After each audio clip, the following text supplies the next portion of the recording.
Unless, since 2001, you've been off in far reaches of the galaxy fighting intergalactic space worms, you may have noticed that a little company called Bungie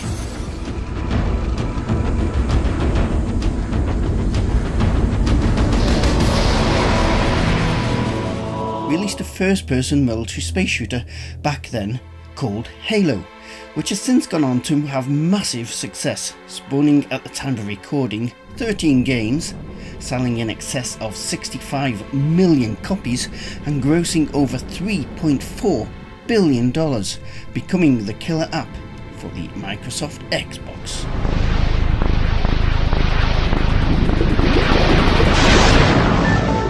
The game takes full use of the consoles that were current at the time of their release to create an immersive experience across vast worlds with hordes of enemies for you to mercilessly slaughter with a huge array of kick-ass weapons.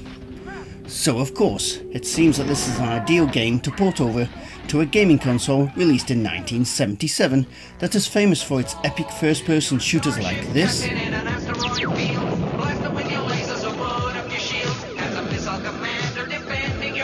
and space battle games such as,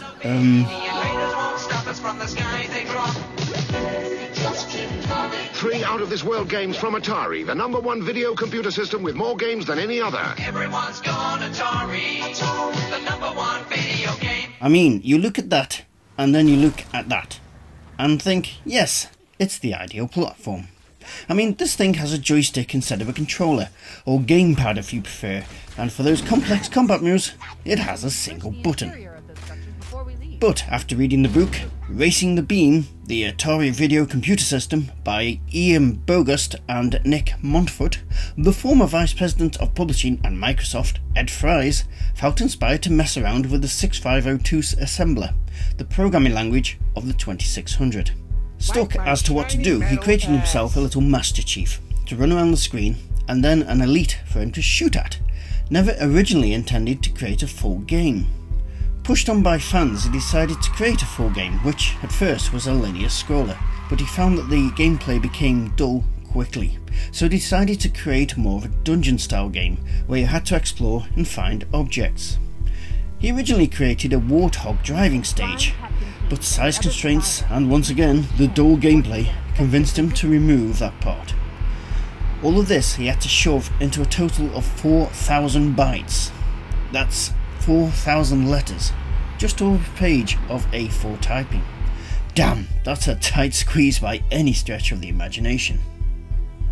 The game was released to a very eager public at the Las Vegas Gaming Expo in 2010. Initially, only 150 copies of the game were produced. Since 2013, the game has been for sale at Atari Age. I've provided the links below.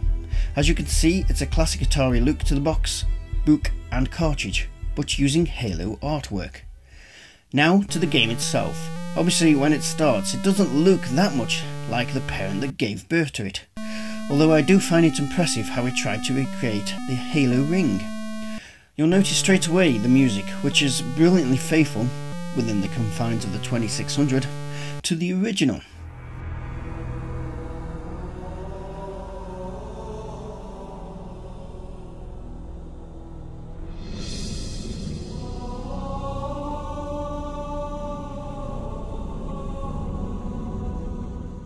To the main game, and as expected, it doesn't look much like its Xbox brethren. For a start, Master Chief isn't quite as detailed. It's close, even if he does look like a child wearing an all-in-one or perhaps a prison suit. The funniest aspect of him though has to be that walk. He looks like he's running 1,000 miles per hour and he's actually moving at a walking speed. Talking of detail, there's not quite as much detail to their environments as there is in the original, but you have what may be considered trees, so what more do you want? There are various enemies to keep you busy, including these weird things which I'm assuming are spinning. I have no idea what they actually are.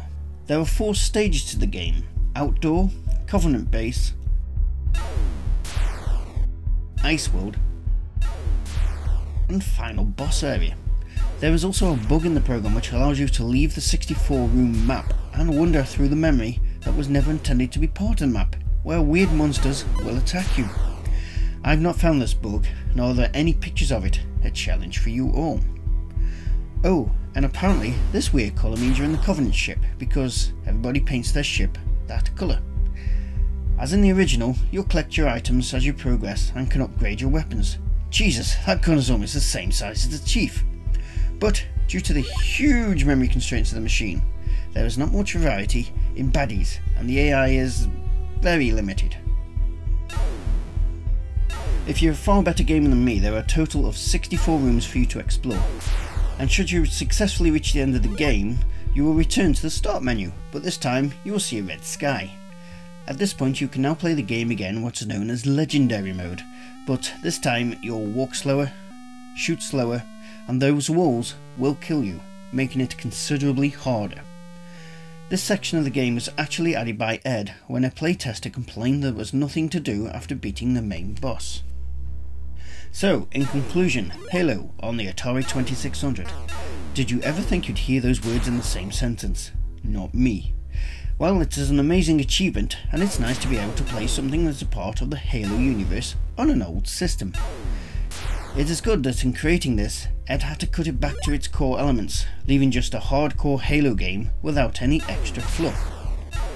If you take it as just a first-person shooter on the Atari, and look at the gameplay alone, I don't think you're finding anything here that hasn't been done before. Yet another wonder and shoot, something that's been done countless times before, and the majority of times much better. You see, in this game you can wander around and even achieve your goals without having to shoot anything. Absolutely nothing. Well, apart from the end boss, but that's it. It's good for a 5-minute blast and just to say that you played Halo on the Atari 2600. But beyond the fun of having the physical copy, perhaps with the box too, it's really something of a gimmick that offers no real replay value.